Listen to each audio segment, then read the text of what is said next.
پیغمبر یوسف علیہ السلام پیغمبر یعقوب علیہ السلام اور راہیل کے بیٹے تھے۔ ان کا ایک چھوٹا بھائی بھی تھا جس کا نام بنیامین تھا۔ یعقوب علیہ السلام کے کل 12 بیٹے تھے۔ پیغمبر یعقوب علیہ السلام یوسف علیہ السلام اور بنیامین کو اپنے باقی بچوں سے زیادہ چاہتے تھے۔ اس بات سے باقی بھائی کافی ناراض رہتے تھے۔ ایک رات یوسف علیہ السلام نے ایک حیرت انگیز خواب دیکھا۔ انہوں نے آسمان میں سورج، چاند اور 11 تارے دیکھے جو کہ ان کی خدمت میں سلام پیش کر رہے تھے۔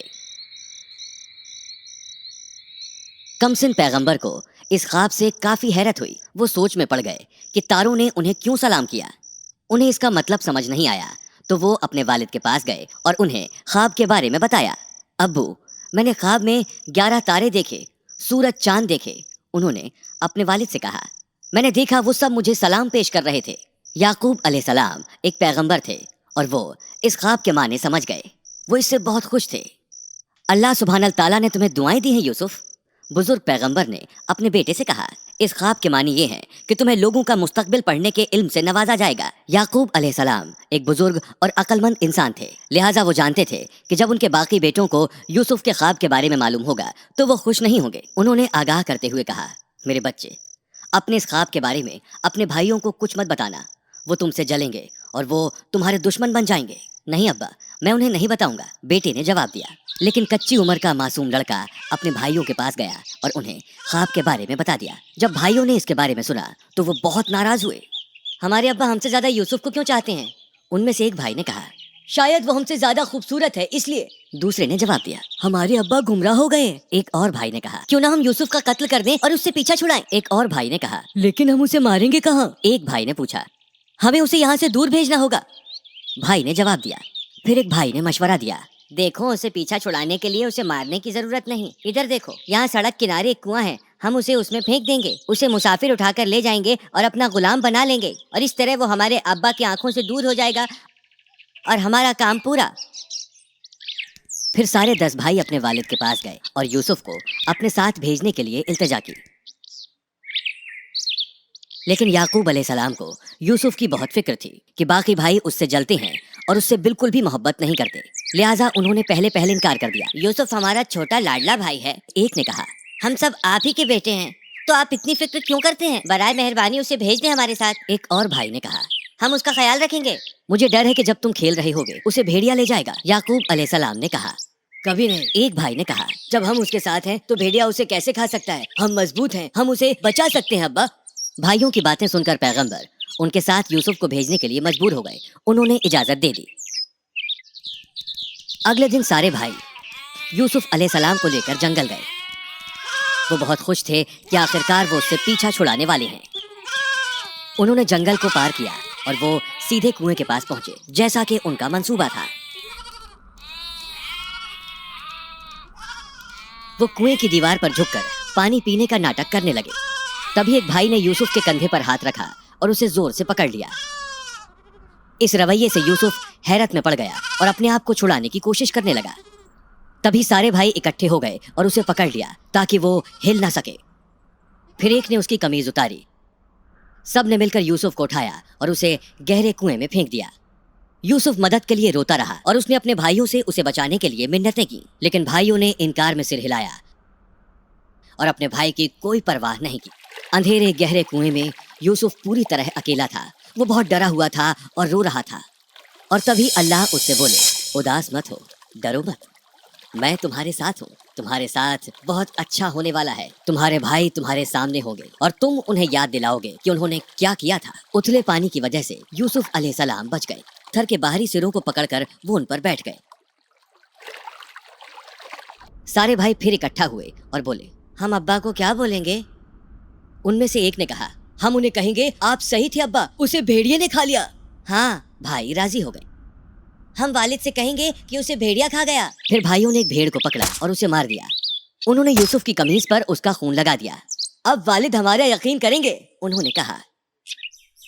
سارے بھائی والد کے پاس روتے ہوئے پہنچے اور بولے، ہم دوڑ کا مقابلہ کر رہے تھے. ہم نے اپنا سامان یوسف کے پاس چھوڑا ہوا تھا, لیکن جب ہم واپس لوٹے بھیڑیا ہمارے چھوٹے بھائی کو کھا چکا تھا. ہاں ابا, دوسرے بھائی نے کہا. یہ دیکھو اس کی قمیض. لیکن یعقوب علیہ السلام جانتے تھے کہ وہ جھوٹ بول رہی ہیں. وہ ایک پیغمبر تھے اور ایک عقل مند انسان بھی. انہیں معلوم تھا کہ جب بھیڑیا کسی کو کھاتا ہے تو وہ اس کے کپڑے پھاڑ ڈالتا ہے, لیکن یوسف کی قمیض ثابت تھی اور اسے صرف خون میں ڈبویا گیا تھا. اور اس طرح پیغمبر جان گئے کہ بھیڑیے کی کہانی سراسر جھوٹ ہے.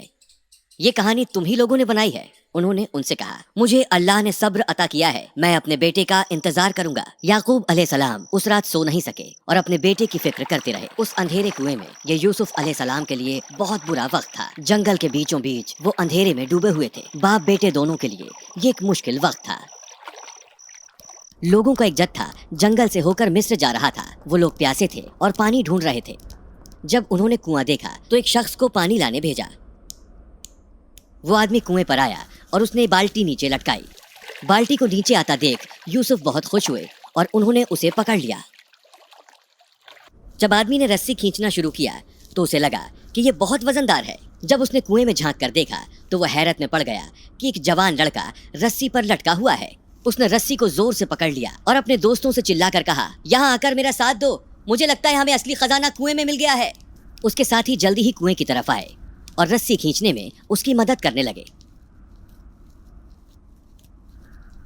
جب انہوں نے خدائی نور سے چمکتے ایک خوبصورت جوان لڑکے کو دیکھا تو وہ حیرت میں پڑ گئے. وہ جانتے تھے کہ اس جوان لڑکے کے بدلے انہیں ایک تگڑی رقم مل سکتی ہے. روپیہ ہی ان کے لیے سب کچھ تھا. انہوں نے ترنت یوسف کو زنجیروں میں باندھا اور محل تک کا. پیغمبر کو بچانے کے بعد مسافروں نے انہیں زنجیروں میں باندھا اور مصر لے گئے. وہ کئی دنوں اور کئی راتوں تک ریگستان سے ہو کر سفر کرتے رہے اور کئی دنوں کے سفر کے بعد آخرکار وہ مصر پہنچ گئے. مسافر بازار گئے اور پیغمبر کو نیلام کرنے لگے. کوئی ہے جو اس خوبصورت بچے کو خریدے؟ انہوں نے زور سے آواز لگائی. خبر تیزی سے پھیلی اور سینکڑوں کی تعداد میں لوگ اس بے حد خوبصورت بچے کو دیکھنے کے لیے اکٹھا ہو گئے. نیلامی کے بعد مصر کے وزیر اعلیٰ عزیز نے چند چاندی کے سکوں کے بدلے پیغمبر کو خرید لیا. وہ لوگ محل پہنچے. جب وزیر اعلیٰ نے اپنے خادموں سے زنجیریں کھولنے کو کہا تو پیغمبر اس کی زندہ دلی سے حیرت میں پڑ گئے. پھر عزیز نے پیغمبر سے کہا کہ وہ کبھی بھی اس کا بھروسہ نہ توڑے اور اس کے ساتھ ہی یہ وعدہ بھی کیا کہ وہ ان کے ساتھ کبھی بدسلوکی نہیں کرے گا. اس کے آرام سے رہنے کا انتظام کیا جائے. عزیز نے اپنی بیگم سے کہا, یہ ایک بہت عقل مند لڑکا ہے. آخرکار یوسف علیہ السلام کو سکون نصیب ہوا.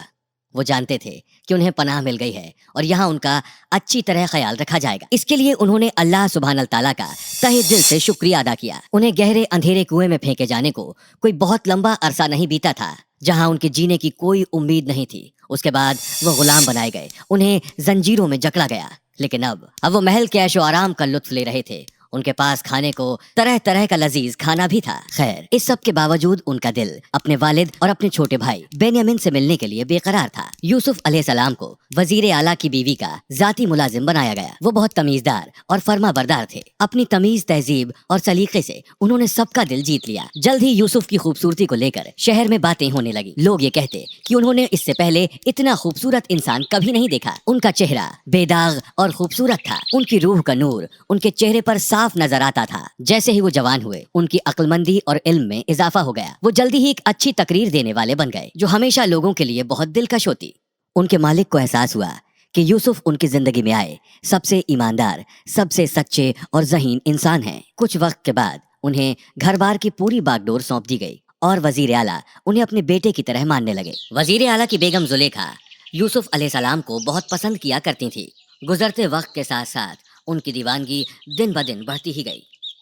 وزیر اعلیٰ کی بیگم اپنے جذباتوں پر قابو نہیں رکھ پا رہی تھی. ان کی راتوں کی نیند اڑ گئی. اب وہ پیغمبر کی محبت میں اندھی ہو گئیں. زلیخا اپنی دیوانگی پر قابو نہیں رکھ پائیں. ایک دن جب وہ پیغمبر کے ساتھ کمرے میں اکیلی تھیں تب انہوں نے انہیں چومنے کی کوشش کی, لیکن یوسف علیہ السلام نے انکار کر دیا. کیونکہ وہ اللہ سبحانہ تعالیٰ کی سچی عبادت کرنے والے تھے, وہ ان سے دور چلے گئے. پیغمبر کے انکار نے زلیخا کی دیوانگی اور بھڑکا دی. وہ جب دروازے کی طرف بڑھ رہے تھے تب زلیخا ان کے پیچھے دوڑیں اور انہیں ان کی قمیض سے پکڑ لیا. اپنی طرف کھینچنے کی کوشش میں پیغمبر کی قمیض پھٹ گئی اور وہ پھٹا ہوا کپڑا زلیخا کے ہاتھ میں رہ گیا. تبھی اچانک دروازہ کھل گیا اور وہاں وزیر اعظم کے ساتھ ہی کچھ اور رشتہ دار کھڑے تھے. اپنے شوہر کو دیکھتے ہی اس مکار عورت کا رنگ بدل گیا۔ اس آدمی نے مجھے پکڑنے کی کوشش کی، اس نے وہ پھٹا ہوا کپڑے کا ٹکڑا دکھاتے ہوئے کہا، آپ کو اسے فوراً قید خانے میں ڈالنا چاہیے۔ اب وہ پیغمبر کو ہی گنہگار ٹھہرانے کی کوشش کر رہی تھی، لیکن پیغمبر نے انکار کر دیا۔ انہوں نے مجھے پکڑنے کی کوشش کی، انہوں نے کہا۔ سچ اور جھوٹ کا فیصلہ کرنے کے لیے عزیز اور ان کے رشتہ داروں نے قمیض کی جانچ پرکھ کی اور یہ پایا کہ قمیض پیچھے سے پھٹی ہے۔ وزیر اعلیٰ نے اپنی بیگم کی طرف دیکھا اور بولے، اگر اس نے تم پر حملہ کیا ہے تو قمیض آگے سے پھٹنی چاہیے تھی، لیکن یوسف کی قمیض پیچھے سے پھٹی ہے، اس کا مطلب تم جھوٹ بول رہی ہو۔ انہوں نے غصے سے کہا۔ جب عزیز کو یہ احساس ہوا کہ ان کی بیوی نے جھوٹ بولا ہے تو انہوں نے پیغمبر سے اپنی بیوی کے شرمناک رویے کے لیے معافی مانگی۔ پھر انہوں نے اپنی بیگم سے کہا کہ وہ بھی پیغمبر سے معافی مانگے۔ اس واقعے کی خبر پورے شہر میں جنگل میں آگ کی طرح پھیل گئی۔ اسے تو دیکھو، ایک نے کہا، اس نے نوکر کو بہکانے کی کوشش کی۔ باقی اس کا مذاق اڑانے لگے۔ اپنے بارے میں اڑ رہی افواہوں سے زلیخا پریشان تھی۔ پوری ایمانداری سے اس کا ماننا تھا کہ یوسف علیہ السلام جیسے خوبصورت مرد کے لیے کسی بھی عورت کا خود کو روک پانا آسان نہیں تھا۔ اپنی بے بسی سے باقی عورتوں کو واقف کرانے کے لیے اس نے ایک منصوبہ تیار کیا۔ اس نے اپنی پہچان کی ساری عورتوں کو محل میں دعوت دینے کا فیصلہ کیا۔ دعوت کا انتظام خاص طور پر عورتوں کے لیے ہی تھا۔ سبھی اس دعوت کا بے صبری سے انتظار کر رہی تھیں اور ان میں سے زیادہ تر من ہی من یہی امید کر رہی تھیں کہ وہ ایک نظر یوسف علیہ السلام کو دیکھ پائیں۔ تبھی اچانک زلیخا نے بات چھیڑنے کا فیصلہ کیا۔ سبھی سنیے، اس نے مہمانوں سے کہا، میں نے ان لوگوں کے بارے میں سنا ہے جو یہ کہتے ہیں کہ میں اپنے غلام سے محبت کرتی ہوں۔ جو جہاں جیسا تھا وہیں رک گیا اور اس کی نظریں وزیر اعلیٰ کی بیگم پر گڑ گئیں۔ میں مانتی ہوں کہ وہ بہت خوبصورت ہے، میں اس سے بھی انکار نہیں کرتی کہ میں اس سے محبت کرتی ہوں اور بہت لمبے وقت سے کرتی ہوں۔ دعوت نامے میں شامل سارے لوگ اس قبول نامے سے سن رہ گئے، کیونکہ یہ کسی اور کا نہیں، وزیر اعلیٰ کی بیگم کا قبول نامہ تھا۔ اسی درمیان زلیخا نے اپنے نوکروں سے مہمانوں کے بیچ پھل بانٹنے کو کہا۔ کھانا کھانے کے بعد مہمانوں نے پھل کاٹنا شروع کر دیا۔ یہ وہی پل تھا جب زلیخا نے یوسف علیہ السلام کو طلب کیا۔ وہ نظریں نیچی کر کے تمیز سے داخل ہوئے۔ تبھی زلیخا نے انہیں ان کے نام سے بلایا اور انہوں نے اپنا سر اوپر اٹھایا۔ جب مہمانوں نے یوسف علیہ السلام کا چہرہ دیکھا تو وہ کچھ نہ بول سکے اور حیرت میں پڑ گئے۔ کرشمائی خوبصورتی سے ان کا چہرہ دمک رہا تھا۔ اس میں اتنی معصومیت تھی کہ کوئی بھی ان کی روح کی گہرائی میں اتر سکتا تھا۔ پھل کاٹتی ہوئی عورتیں حیرت کے مارے بدحواس ہو گئیں، کیونکہ سبھی کی نظریں پیغمبر پر تھیں۔ ساری عورتیں بے خبر ہو کر اپنا ہاتھ کاٹتی رہیں اور انہیں درد بھی محسوس نہیں ہوا۔ ایک مہیلا نے بے خیالی میں کہا، یہ کوئی عام انسان نہیں۔ دوسری بڑبڑائی، وہ ایک پاک فرشتہ ہے۔ سب کی نگاہیں پیغمبر پر تھیں اور کسی کو پتہ بھی نہیں چلا کہ ان کے ہاتھوں سے خون نکل رہا ہے۔ تبھی زلیخا کھڑی ہوئی، اپنے ہاتھوں کو دیکھو، اس نے ان سے کہا۔ جب خواتینوں نے اپنے ہاتھوں کی طرف دیکھا تو انہیں احساس ہوا کہ ان کے ہاتھوں سے خون نکل رہا ہے اور انہوں نے خون روکنے کی کوشش کی۔ یہ اسی کی غلطی ہے اور الزام مجھ پر آیا۔ اس نے کہا، میں انکار نہیں کرتی کہ میں نے اسے پھسلانے کی کوشش کی۔ تم لوگوں نے دیکھا نا، تم لوگوں کا کیا حال ہوا۔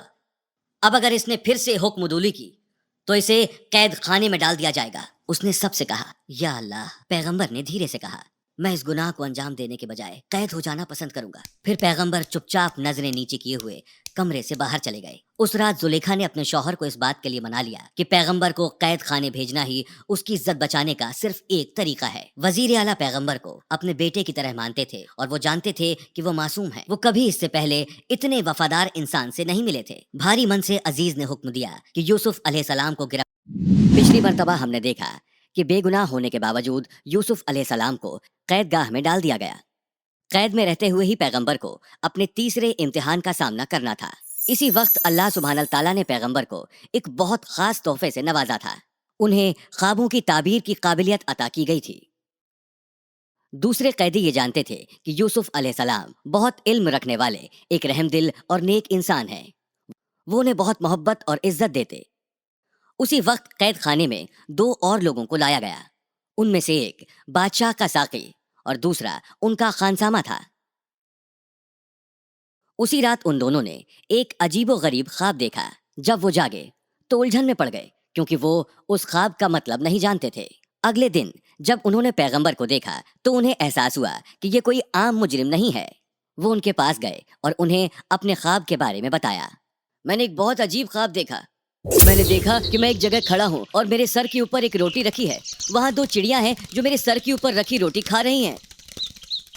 یہ سننے کے بعد پیغمبر نے سب سے پہلے اللہ سبحانہ تعالیٰ کا نام لیا۔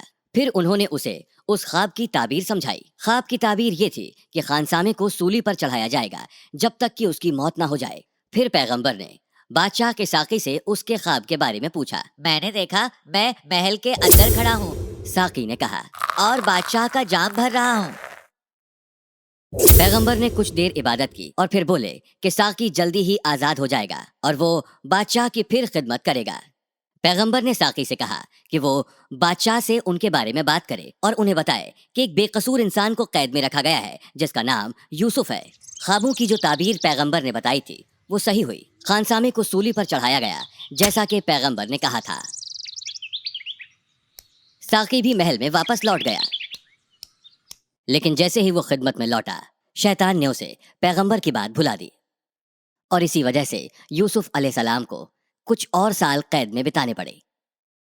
کچھ سالوں بعد ایک رات کو بادشاہ اپنے محل میں سو رہا تھا۔ اس رات بادشاہ نے ایک عجیب خواب دیکھا۔ اپنے خواب میں اس نے دیکھا کہ وہ نیل ندی کے کنارے پر کھڑا ہے۔ اس نے دیکھا کہ پانی کم ہوتا جا رہا ہے اور زمین نظر آنے لگی ہے۔ اس نے دیکھا کہ مچھلیاں بغیر پانی کے اچھل کود کر رہی ہیں۔ پھر اس نے ندی میں سے 7 موٹی گایوں کو نکلتے ہوئے دیکھا جن کے پیچھے 7 دبلی گائے تھیں۔ دبلی گایوں نے اب موٹی گایوں کو نگلنا شروع کر دیا۔ بادشاہ یہ دیکھ کر بہت ڈر گیا۔ پھر اس نے ندی کنارے 7 ہرے رنگ کے بھٹے کے پودے اگتے دیکھے۔ اچانک وہ غائب ہو گئے اور ان کی جگہ پر 7 سوکھے بھٹے کے پودے نظر آئے۔ بادشاہ اپنے خواب سے ڈر کر جاگ گیا۔ وہ حیران اور پریشان تھا کیونکہ وہ اپنے خواب کا مطلب نہیں جانتا تھا۔ اگلے دن مولوی سمیت اس نے اپنے کچھ خاص لوگوں کو مشورے کے لیے طلب کیا اور خواب کے بارے میں بتایا۔ عیار نے کہا، یہ بہت الجھا ہوا خواب ہے، یہ کیسے ممکن ہو سکتا ہے؟ مولوی نے کہا، شاید رات کا کھانا زیادہ بھاری ہو گیا، شاید آپ بنا رضائی کے سو گئے ہوں گے۔ وزیر اعلیٰ نے کہا، سبھی نے کہا کہ وہ بس ایک برا خواب تھا اور فکر کی کوئی بات نہیں۔ خبر ساقی تک پہنچی۔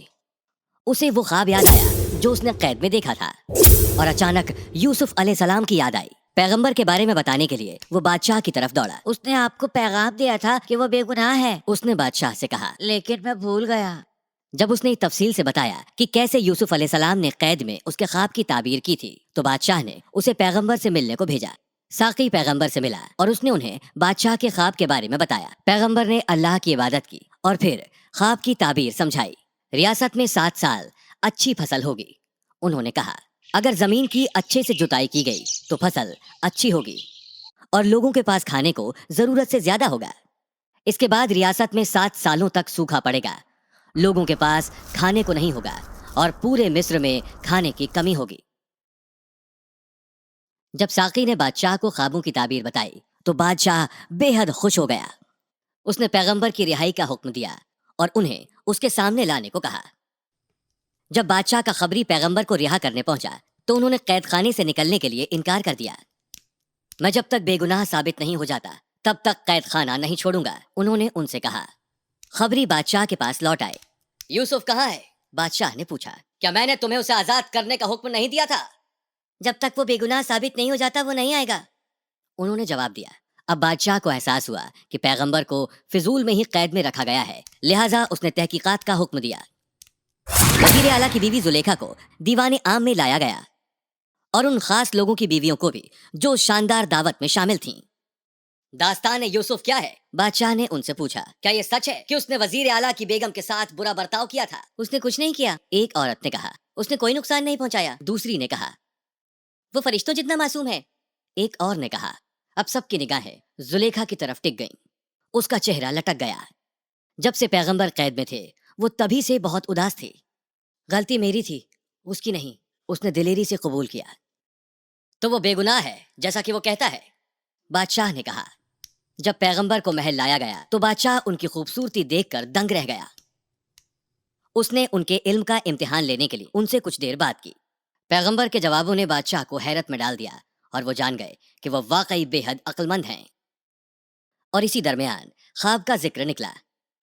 پیغمبر نے بادشاہ کو مشورہ دیا کہ انہیں آنے والے سوکھے کی تیاری کرنی چاہیے۔ انہوں نے بادشاہ کو بتایا کہ اس سوکھے کا دائرہ محض مصر تک ہی نہیں رہے گا بلکہ آس پڑوس کے ملکوں پر بھی اس کا اثر ہوگا۔